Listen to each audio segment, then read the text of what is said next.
Okay. Good morning, everyone. Morning. In case you maybe were at home sleeping last class, or if you were here but sleeping last class, I am Mallory Franklin.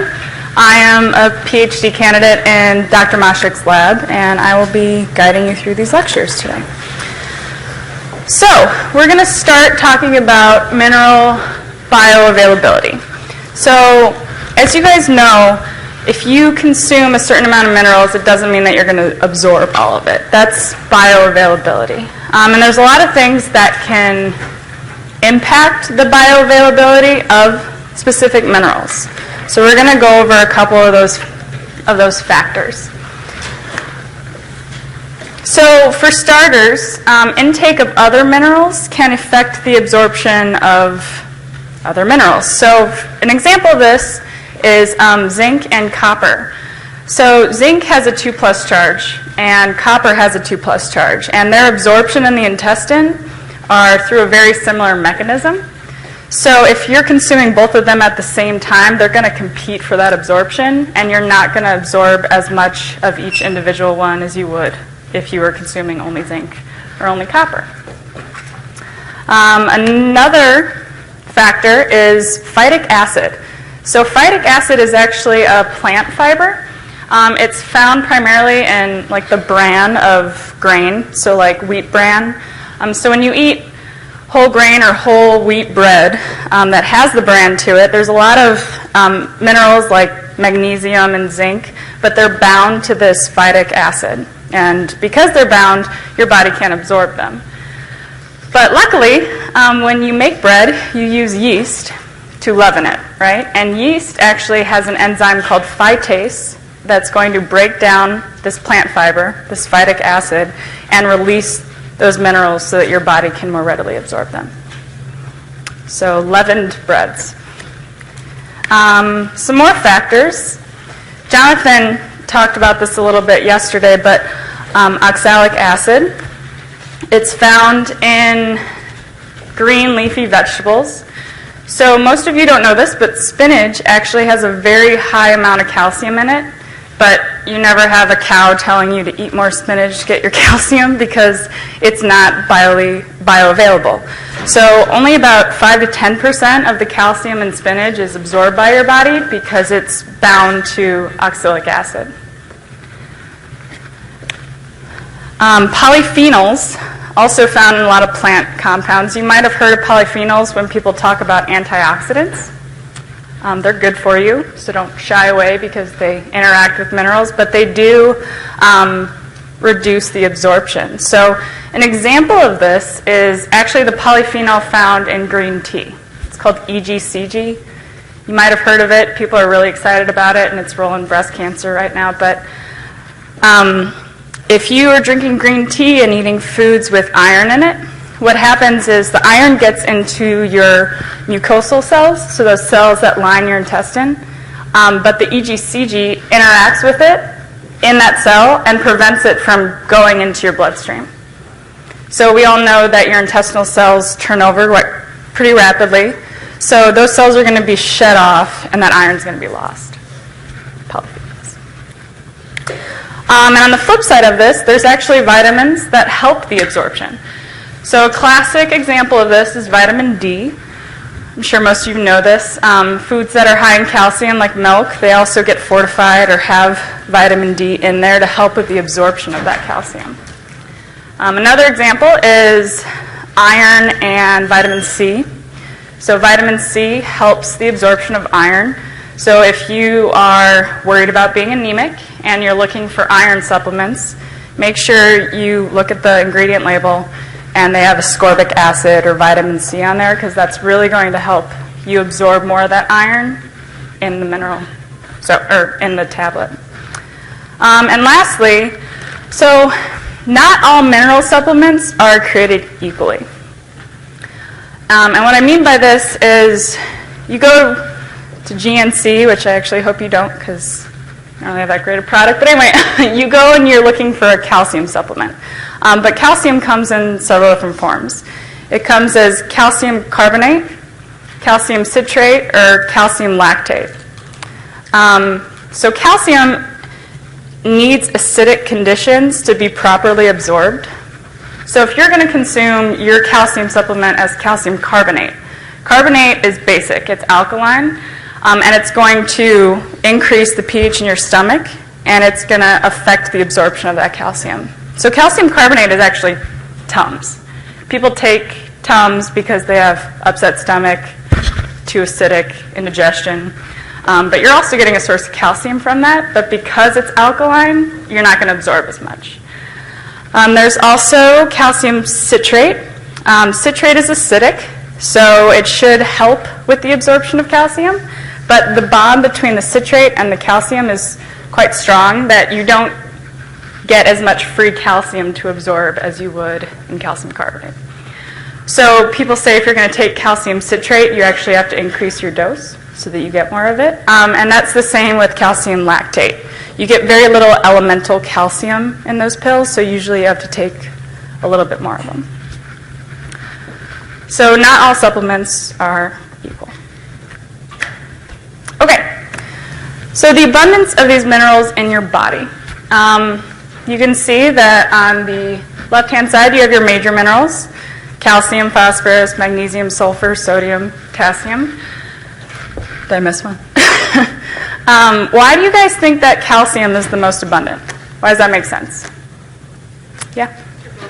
Your bones, right. So your bones are made up primarily of calcium, but they're also made up of phosphorus, which is why phosphorus is the second most abundant. Good. Okay, so we are going to start looking at sodium.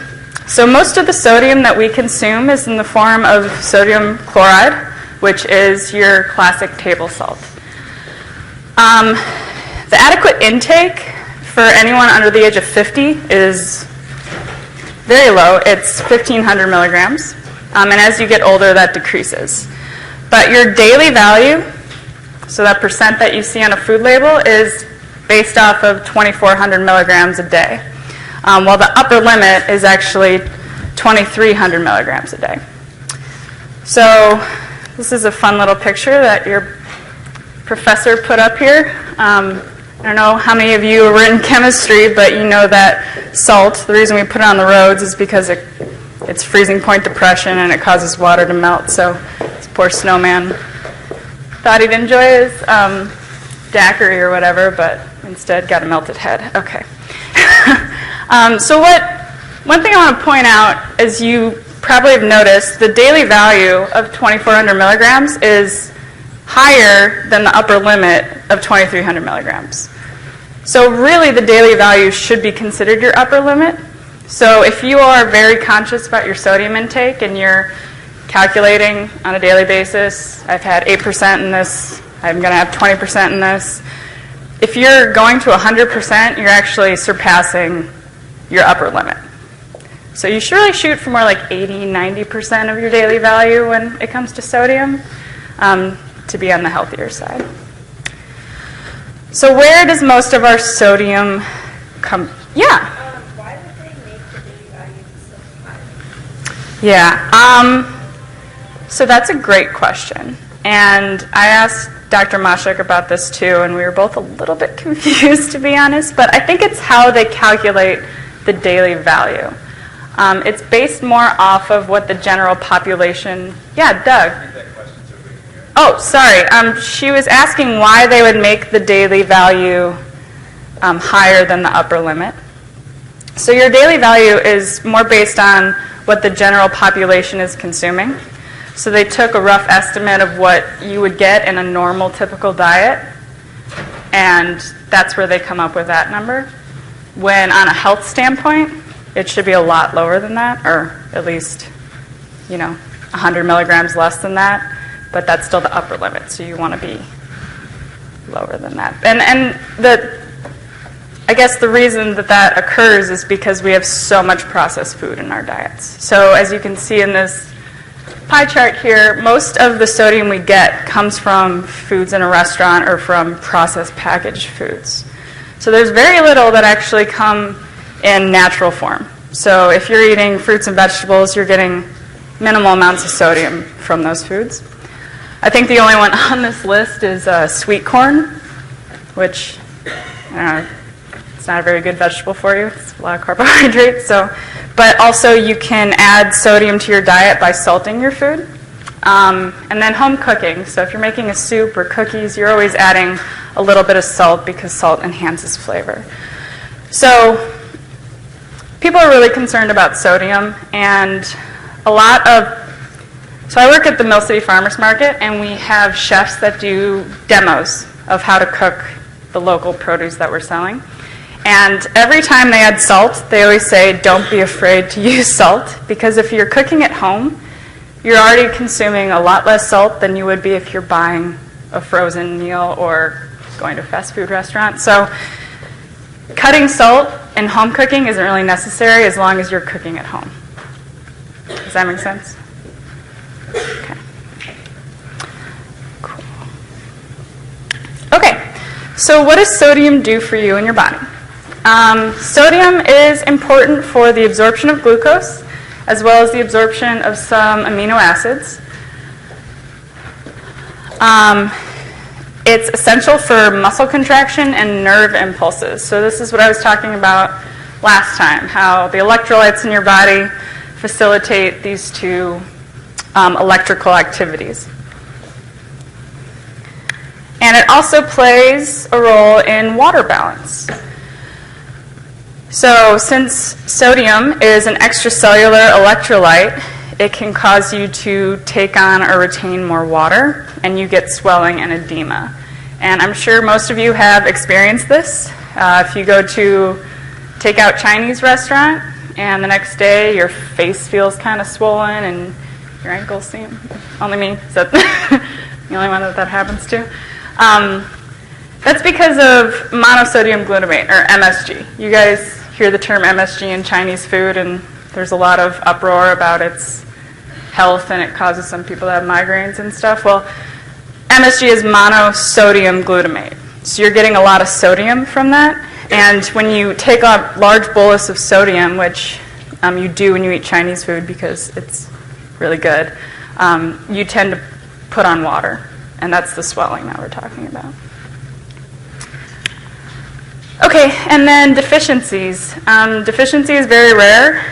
It's that hyponatremia that we talked about last class, but that more has to do with overconsumption of water and not too little consumption of sodium. It's very hard to get too little consumption of sodium in the American diet, because I said of all those processed foods.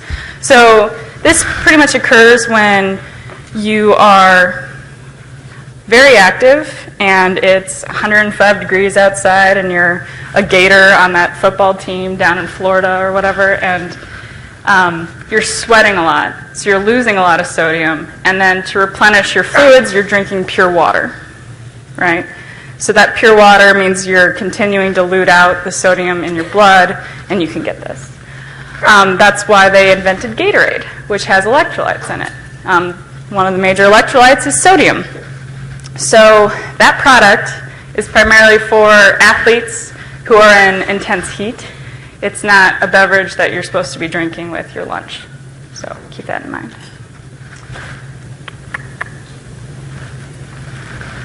Okay. So we have a huge excess sodium consumption problem in the United States. 95% of us surpass the upper limit, which means that we're very close to that daily value, or surpassing that.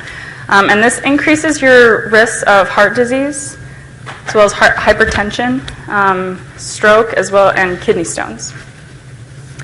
So again, big advocate for home cooking.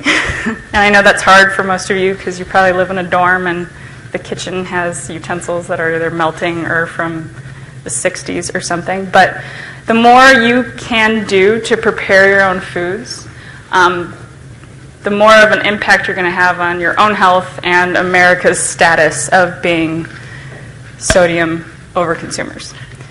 So, cook at home or in your dorm if you can. Okay, so let's play a little game. Here are 4 typical processed food items. Which one of these do you guys think has the highest percent of your daily value? Keep in mind that they're different portions. So a bag of chips is a lot smaller than a whole lean cuisine meal, but I'm sorry? Lunchables. Lunchables? You think Lunchables has the most? Lunchables? Absolutely. The things that we feed our children? Good. Okay, so let's take a look. And again, you see the ounce difference. So a bag of chips is only 1 ounce.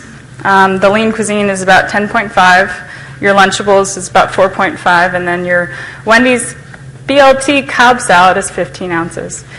So in the Doritos, you have about 180 milligrams of salt, which is about 8% of your daily value. That's not too bad, right? You have to be considerate of what you're adding this bag of chips to. So if you're having like a really healthy salad and then you throw in a bag of Doritos, you're probably fine. But if you're pairing this with your Lunchable, probably not a good idea. Lean cuisine is about 28% of your daily value, which is kind of up there, because if you're thinking about consuming each meal and the daily value that you're getting, if from one meal you're already getting 30%, and if you get 30% from each meal, you're already at 90, which means that you're really close to that daily value, which we all know is definitely an upper limit. So your Lunchable, 44%. It's really high. Poor kids. Unless you all eat Lunchables still. I don't know. I don't, but no. Okay, and then the Wendy's BLT Cobb salad. So you go to Wendy's and you're thinking, I'm going to make a healthy choice, right? I'm going to get the salad. And little did you know, you're actually consuming 80% of your daily value of sodium. That's bad. 80% might as well be the upper limit, And why is that? So you think it's a salad. It's supposed to be healthy, but, it's processed chicken, it's bacon, which has a lot of sodium in it. It's the salad dressing. So really, the lettuce is a small portion of what you're getting. Any questions about that? Comments? Yeah. I know with some foods it's like okay to eat it. So like sugar is naturally in fruits and that's good for you, but then like if you're adding sugar, that's not good. Is it the same way with salt, or is it like sodium is bad? So the question is, people think that naturally occurring sugars are good for you, as opposed to if you're adding sugar to a food. Is that the same with sodium? Well, there is very little sodium in natural foods. So if you have a very tailored plant-based diet, you're not getting a lot of sodium. Now, if you're adding salt to processed foods, I would say that's bad. You go to McDonald's, you get a thing of fries, and you salt them yourself. Like, just don't do that. But like I said before, if you're cooking at home and you're cooking with all these fresh plants, and you add salt to the soup that you're making, or add salt to your stir fry to bring out the flavors, you shouldn't really worry about that. It's if you're going to be salting things that are already processed that have the salt in it that I would avoid. So like, don't salt your Doritos. That's just gross. Does that make sense? Cool. Anybody else? Okay. All right, we're going to move away from sodium and we're going to go towards potassium. So potassium is the intracellular cation, while sodium was your extracellular cation. So the balance between these two electrolytes or these two minerals is really important. Some people think that the recommendations that the governments make, the government makes, the RDA or the daily value, should be more based on maintaining the ratio than amount of either one. But I think they're still kind of working out if that's worth doing or not. So where do we get potassium from? Potassium is high in fruits and vegetables. There's also some in dairy and whole grains, so a whole plant-based natural diet. You hear potassium, and I don't know about you, but I think banana. And I think I learned that from a movie like Honey, We Shrunk the Kids or Ourselves or something, because no one saw that movie. I'm a lot older than you guys. Anyway, you don't have to only eat bananas. There's actually a lot of potassium in other foods. So potato skins, or potatoes with the skins on them, are very high in potassium. As you can see here, the top one is beans. Beans are very high in potassium. So, be conscious that you don't only have to eat bananas to get your potassium. So the adequate intake is about 4,700 milligrams, and the daily value is about 3,500 milligrams. And as a whole, the U.S. is way below what we should be consuming. And this, again, is because we eat too much processed foods. Potassium is found in a lot of whole natural foods, and we don't eat those. We don't like those. So we're eating way too much sodium and not enough potassium. Got to get that back.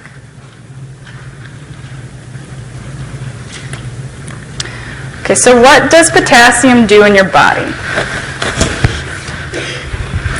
Potassium has very similar roles to sodium. We talked about muscle contraction and nerve impulse. Potassium is really important for cardiac muscle, actually, so your heartbeat. And in deficiency, so hypokalemia, the symptoms that you get would be weakness, fatigue, and you get this irregular heartbeat. So your heartbeat kind of slows down or skips because you don't have enough potassium necessary for that contraction to occur. Now, I know on here it says not common, but I actually had a friend who studied abroad in Ireland when he was in college and was admitted to the hospital because he had a potassium deficiency, which, when I heard it, I was shocked because I've never heard of someone having a potassium deficiency, and I'm in nutrition. But then when I talked to him about it, he said his symptoms were that he kind of had a fever, he felt like tired all the time, and his heart was doing this weird thing. And I asked him, I'm like, well, what were you eating? And he goes, well, it was Ireland. I was just drinking. And I was like, okay, it kind of makes sense now. So if you go abroad, don't just drink. Eat your foods, and not just processed meats and stuff. Like, make sure you balance your diet. But anyway, another way that you can have hypokalemia is through antihypertension medications. Antihypertension medications can actually cause your kidneys to excrete more potassium. So it's kind of ironic to me, because you get hypertension because maybe you're consuming too much sodium and not enough potassium. And then you have this disease. And they're like, here's this drug that's going to help with your disease, but it's going to cause you to secrete more potassium. So now your potassium levels are way, way low, and you're competing with your diet that's high in sodium. So eat plants and just don't eat processed foods.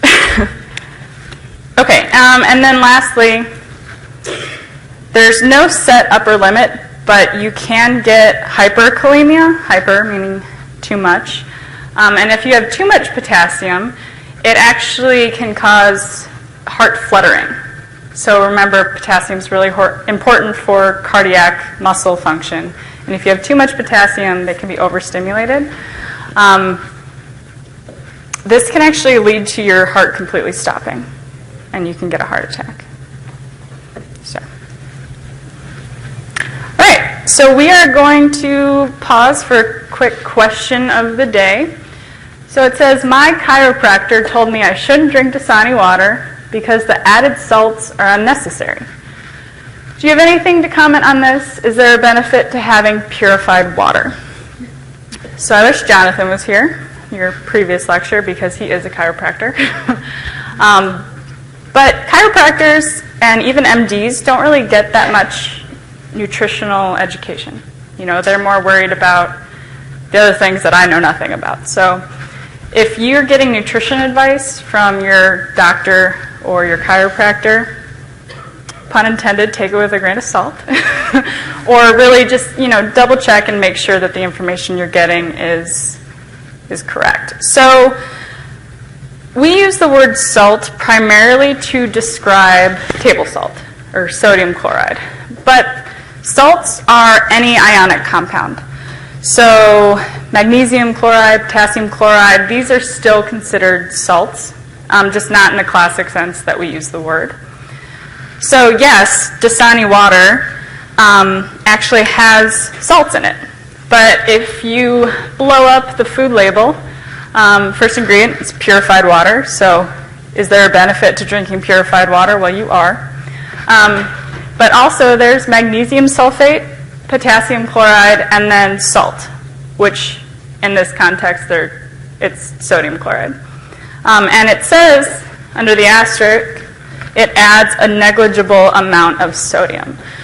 So when you're drinking a Dasani, you're actually getting magnesium and potassium, which are two important minerals in your diet that if you're eating a lot of processed foods, maybe throwing in a bottle of Dasani water would be good for you. So I think it's perfectly fine. You're not actually increasing your sodium intake. If anything, you're competing it by having a little bit more potassium. But, not advocating for Dasani because they don't pay me anything to do that. But yeah, does anybody have any questions about that or comments? No? Okay. All right, well, we are going to move on to chloride, which is, there's one slide on it. It's kind of boring. We'll just go through it quick. So you get pretty much all of your chloride from sodium chloride, or table salt. You get a little bit from potassium chloride that they add to foods to try to get people's potassium up, but not very much. An adequate intake is about 2,300 milligrams, and daily value is 3,400 milligrams. And it's important for fluid balance. So this was an extracellular anion. So it's important for making sure that the osmosis between inside your cell and outside your cell is even, isotonic. Deficiency is very rare, and the upper limit is about 3,600 milligrams. Cool. All right, let's move on to calcium. Calcium, the most abundant mineral in your entire body. So where do we get calcium from? Calcium comes from primarily dairy. That's why you have cows on the television telling you to drink milk. You can also get it in fortified foods. And there is a lot of calcium in green leafy vegetables like the spinach we talked about, but unfortunately you're not going to absorb much of that. So your adequate intake is about 1,000 milligrams. For teens or youth, they bump that up to 1,300 milligrams. Why would that be? You're growing still, right? Your bones are still, you're getting taller, so you need more calcium. The U.S., unfortunately, only takes in about 720 to 1,200 milligrams. So we're kind of in between that 1,000 milligram daily value recommendation. Not too bad. And the upper limit is 2,500 milligrams. So toxicity is very rare. It only occurs if you have hyperparathyroidism. So if you remember, I think it was back from chapter 12, that your parathyroid hormone is very important for maintaining your blood calcium level. So if you have hyperparathyroidism, it's overactive. You have too much parathyroid hormone being produced, and it increases your serum calcium levels. Another way to kind of have a toxic effect would be excess supplementation. So calcium citrate, calcium carbonate, calcium lactate. If you're taking the wrong dose or too high of a dose of those, you can kind of overdo it. Okay, so calcium is kind of a finicky one. Its bioavailability is it's not very bioavailable. I guess I'll put it that way.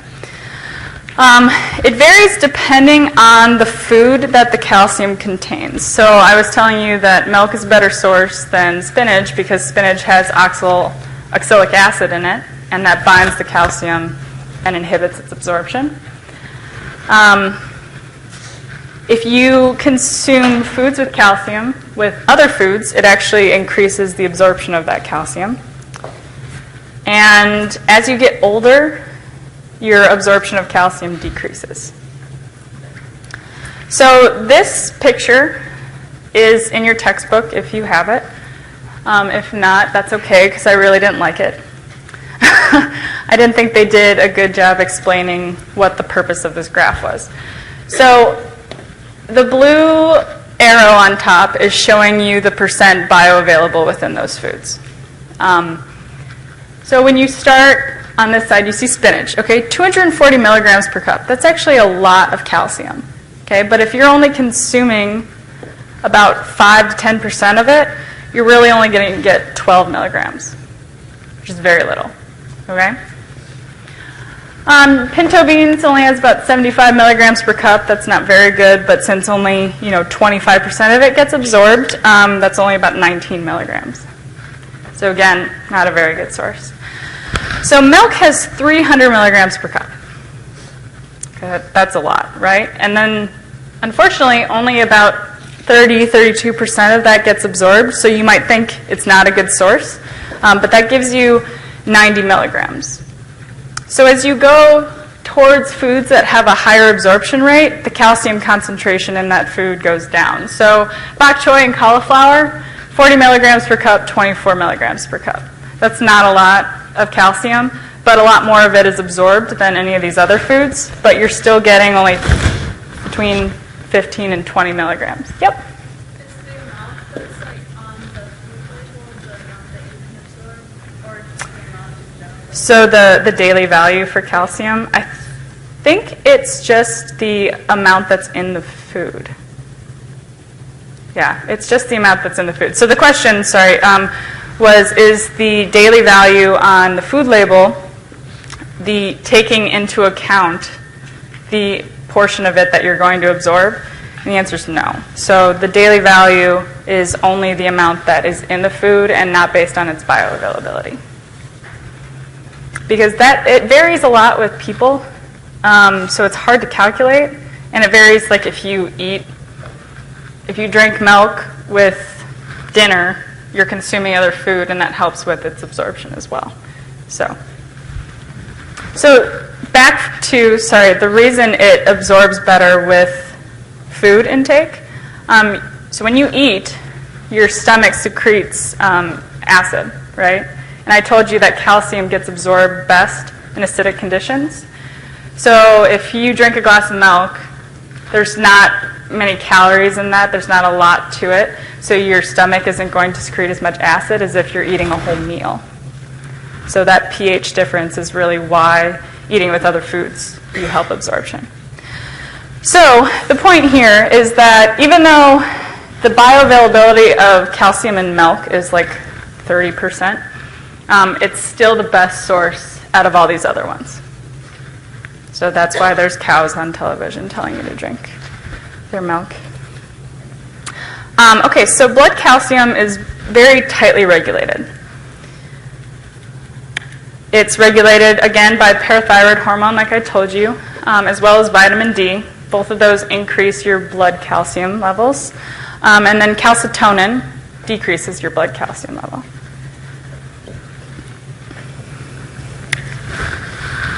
All right, so calcium functions. So we've said multiple times that calcium is very important for bones, right? So it's important for bone development and bone maintenance. So you have your cortical bone, which makes up about 75% of its mass. That's the dense portion of the bone on the outside. And then you have the trabecular, I always think I say that wrong, trabecular bone, that is that more spongy inner portion of your bone. So bone remodeling is continuous. It breaks down unhealthy or fractured bone and remineralizes it. And the cells that do this are osteoblasts, which are important for adding calcium to your bone, and then osteoclasts that are important for removing or dissolving minerals.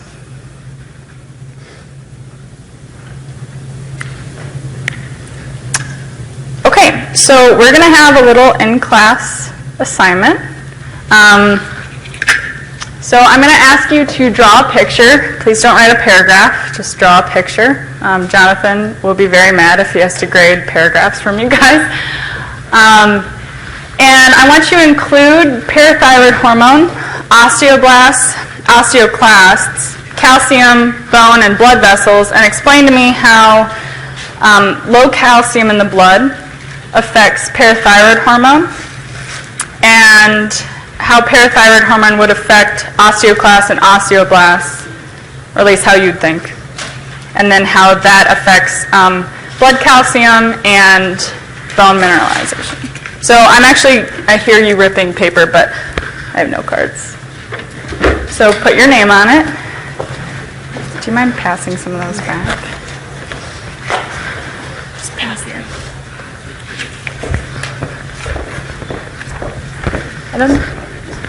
I don't think I'll need two. Pass those around. Pass those around in the back. Give these to you.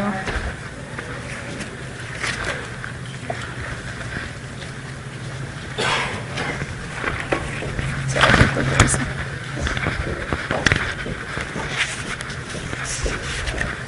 I'll pass one to her. I'll get her. Yeah? Did I mess up?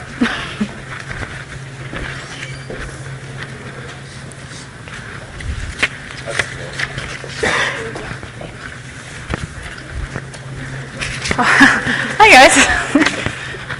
Did you guys get any? No, of course not. Oh God.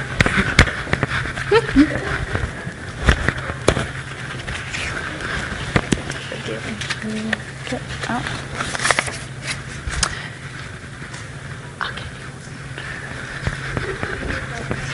You guys too? Okay.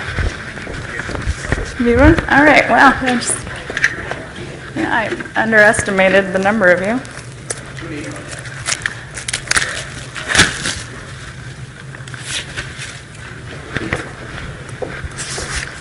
you go. There you go. Do you need one? Cool.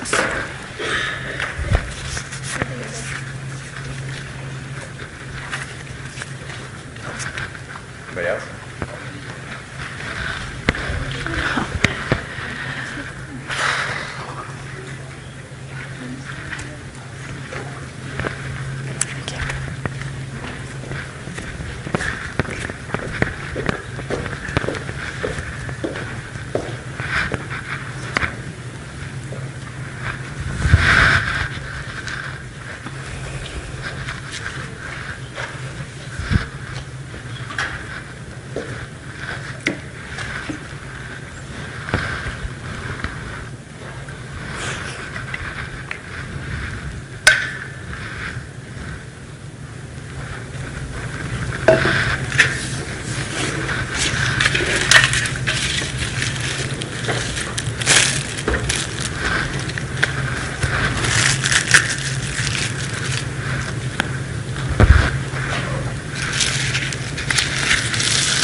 Fun, right? No.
this assignment? Oh, 37. Until 47.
Hey guys, it just says do individually. So.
Okay, I hope that was fun.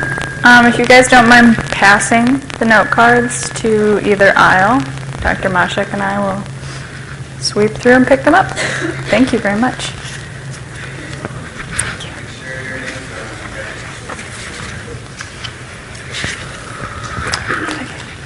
Thank you.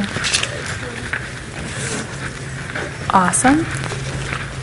Fabulous. Thank you. Sorry, I want Awesome.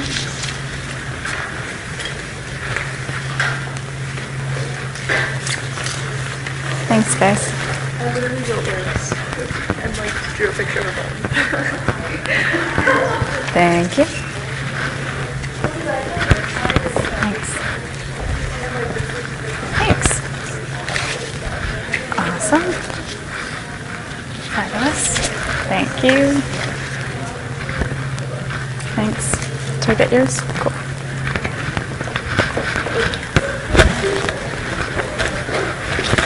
Thank you so much. Thanks. That's good. Thank you. Did I get everyone's? Oh, no, I didn't. Thank you.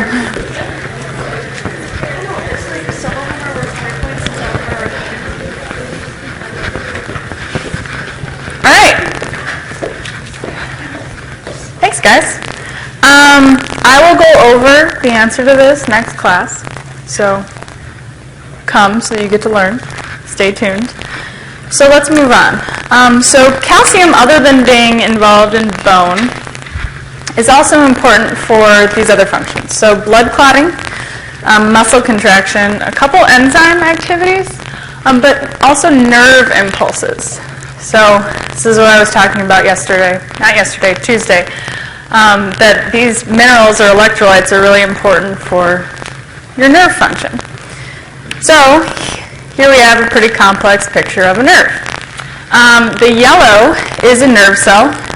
It's the terminal end of a nerve cell. The blue is the target cell, and the space in between those two cells is called a synapse, which you might have heard before. Inside your nerve cell, you have these synaptic, there you go, vessels that contain the neurotransmitters. So what happens is you get a nervous impulse, or a nerve impulse that travels down the nerve to this terminal end and causes calcium channels to open up. And calcium then can flood into the terminal end of the nerve cell. When this happens, it causes these synaptic vessels to fuse to the membrane and release the neurotransmitters that then act on the target cell across the synapse. Cool, right? So an example of this is when you're eating or you smell food that smells really good and your mouth waters. You salivate. So your brain sends a nerve impulse to your salivary gland saying, hey, something smells good, or hey, there's food in here. Release saliva, right?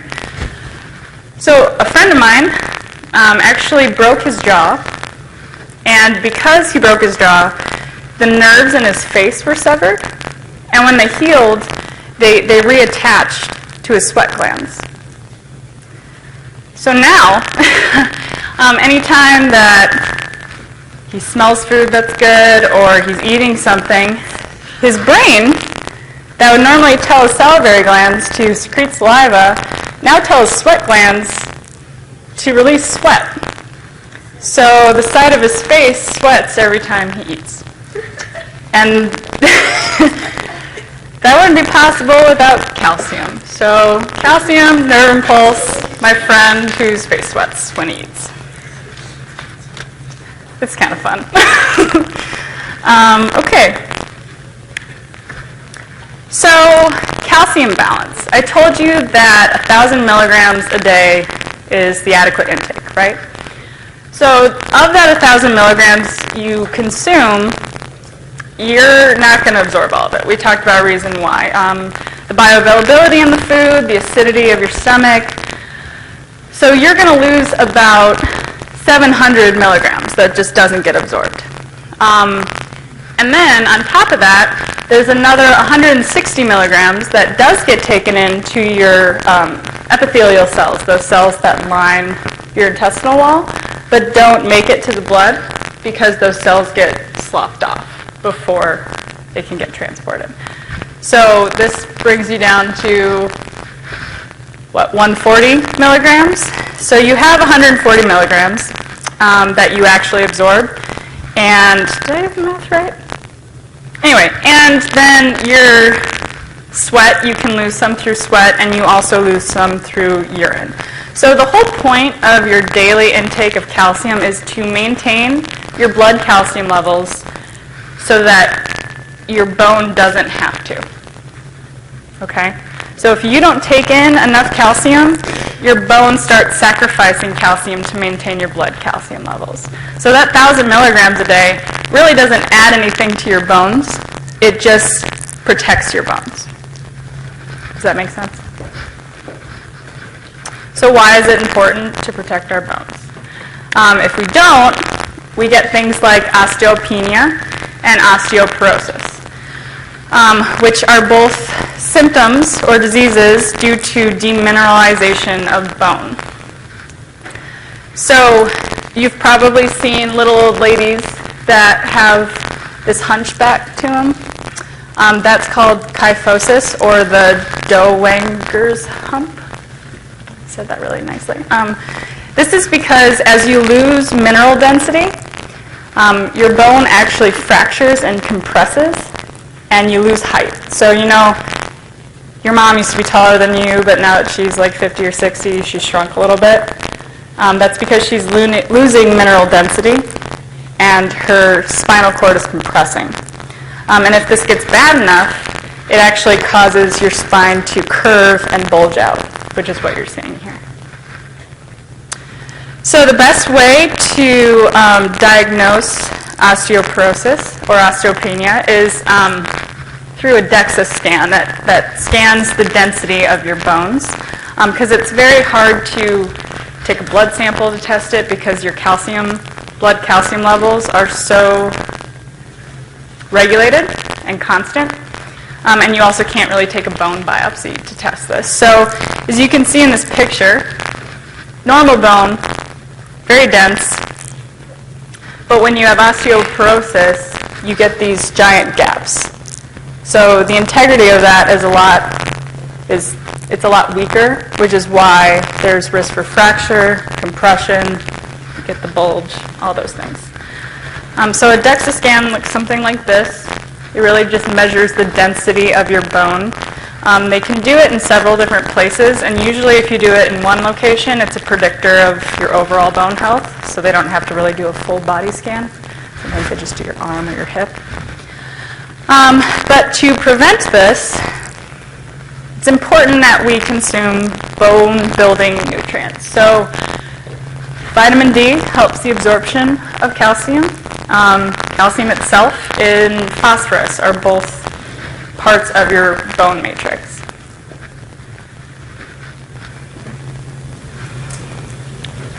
In addition, having an active lifestyle. So people always tell you that exercise helps your bone density and maintain your bone structure, but it's not only exercise, but it's weight-bearing exercise.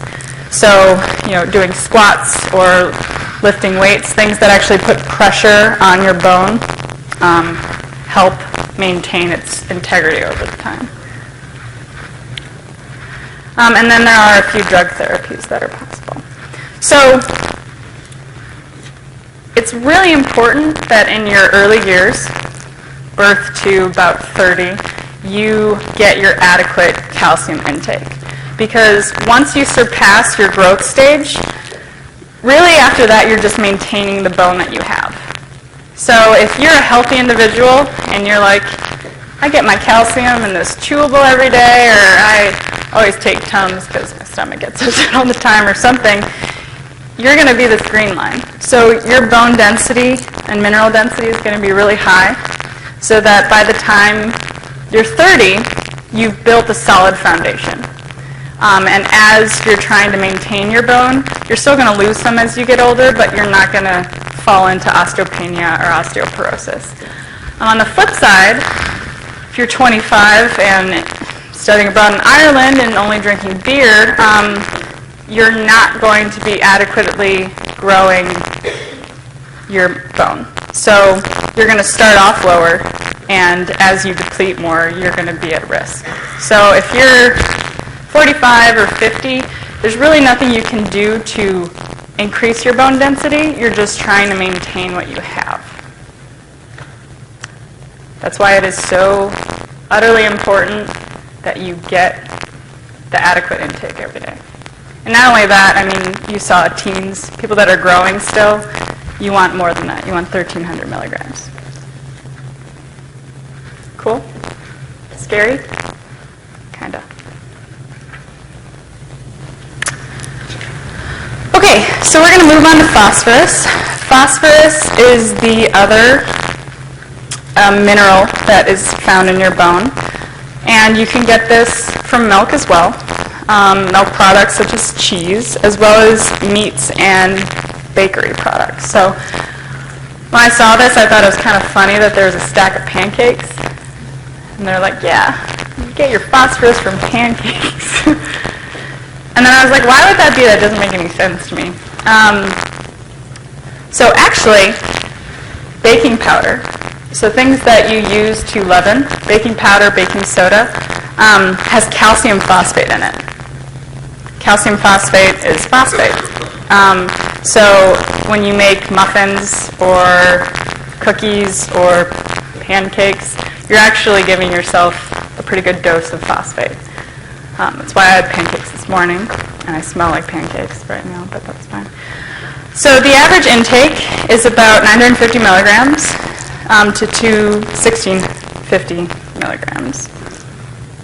So what does phosphorus do? It's a major component of bone and teeth, as we said before, but it's also critical for energy metabolism. So you've all heard of ATP, adenosine triphosphate. That is the major molecule that carries energy in your cell. So without it, you can't do anything. Can't do work, can't run, can't think. It's also important for DNA, the DNA backbone, as well as RNA, and there are a couple cell signaling pathways we won't get into. Deficiency is very rare, but it happens over a long period of time. So chronic deficiency leads to bone loss and decreased growth of teeth. So there's an upper limit, is also rare, hyperphosphatemia.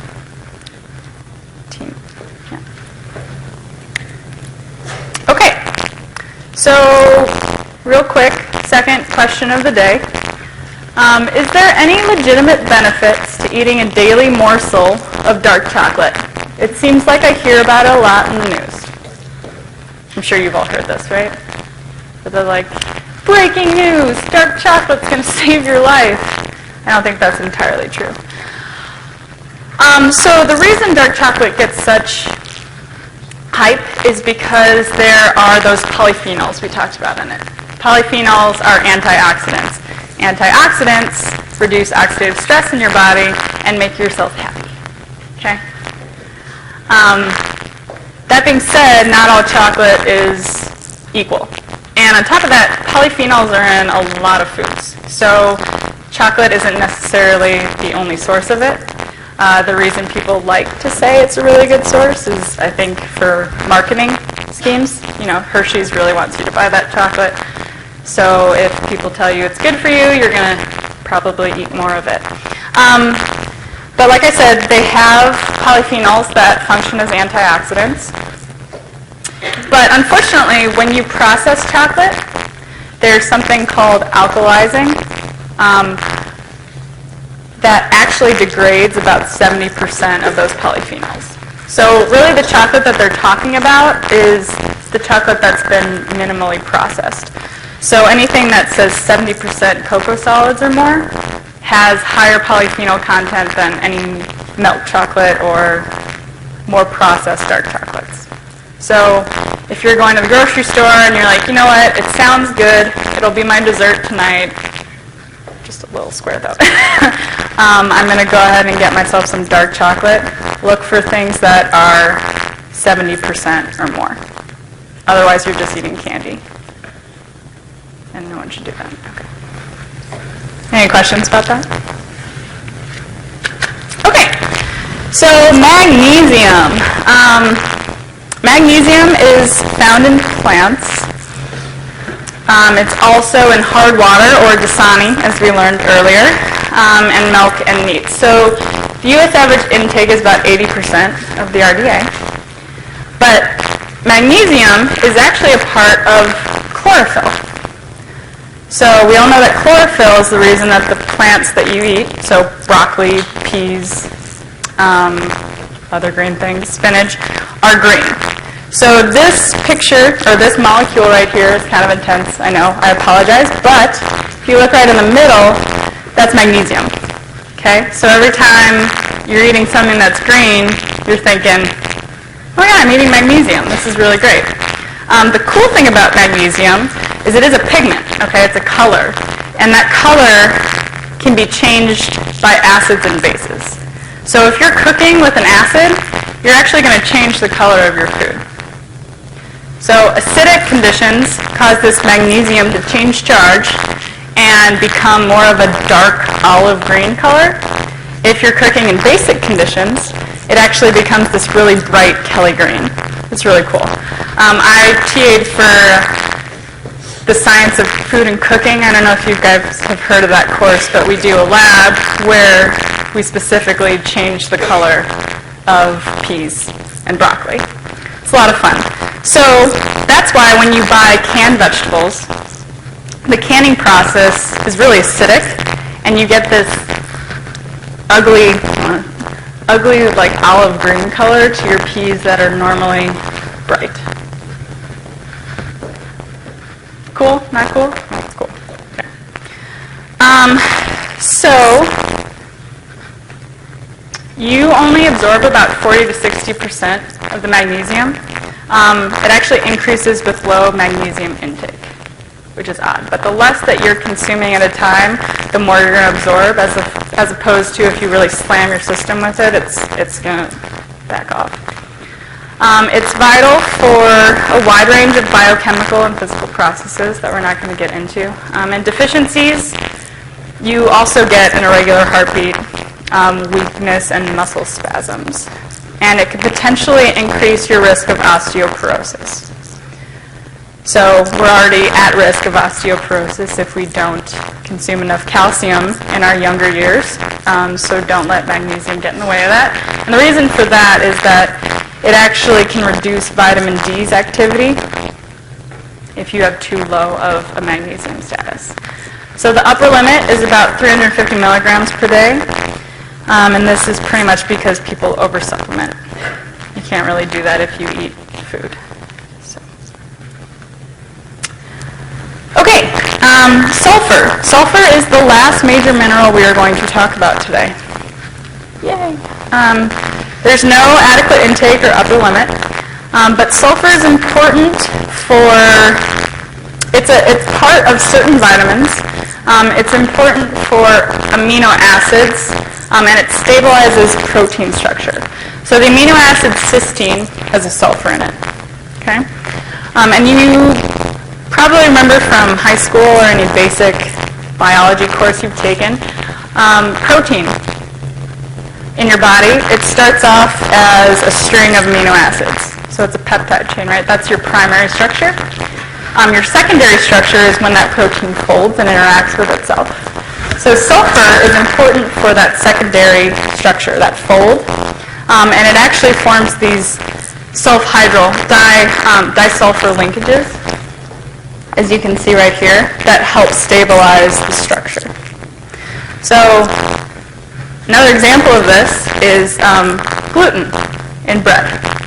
So when you knead dough, right, you're making bread, and it starts getting more elastic, it's because gluten has a lot of cysteine in it, which has sulfur, and it's forming those links. So those links are resisting you.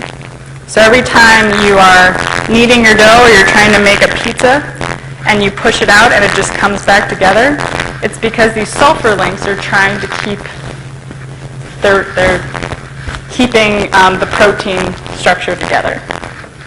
So gluten is a good source of sulfur because it has a lot of cysteine in it. Okay, so it also participates in acid-base balance, and there is no deficiency or toxicity. All right, so for the last 8 minutes or so, we're just going to talk about hypertension. So hypertension means that you have high blood pressure, and 1/3 of Americans have hypertension. So this chart just shows you what normal blood pressure is. It's 120/80. When you get up to 140/90, you're pre-hypertensive.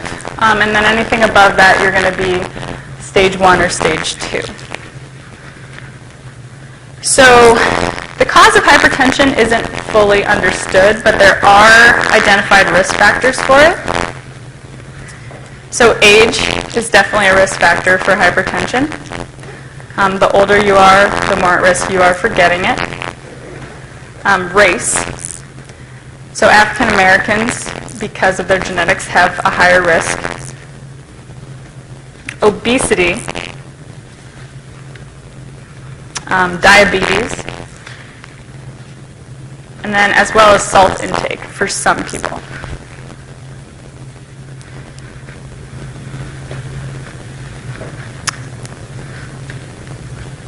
Did you guys get that? Okay. So there are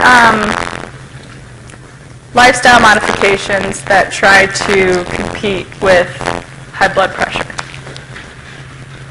So as I told you, obesity is a risk factor. So weight reduction is a good way to either prevent or reduce your risk or reverse the effects to lower your blood pressure. And then there's something called the DASH eating plan. It's the dietary approaches to stop hypertension. DASH. So it's really just telling you to eat better. You know, more fruits and vegetables, more whole foods, cook more, as well as avoiding foods that are high in saturated fat or total fat, which would be more processed foods anyway. They also recommend that you have an active lifestyle. You can reduce your sodium intake and also limit the amount of alcohol that you consume. So with that, I'm probably going to stop since we're not going to go on to chapter 15 yet. And I hope you have a good rest of your day, and see you next time.